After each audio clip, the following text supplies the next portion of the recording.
बिस्मिल्लाहिर्रहमानिर्रहीम।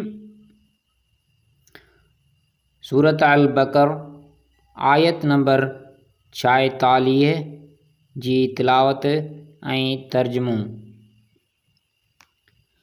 अल्लज़ीना यज़ुन्नूना अन्नहुम मुलाक़ू रब्बिहिम व अन्नहुम इलैहि राजिऊन।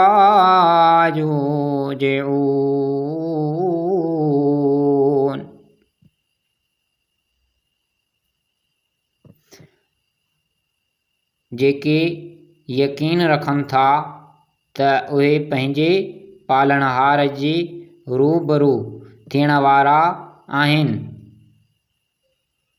ऐं बेशक उहे उन ॾांहुं मोटण वारा आहिनि।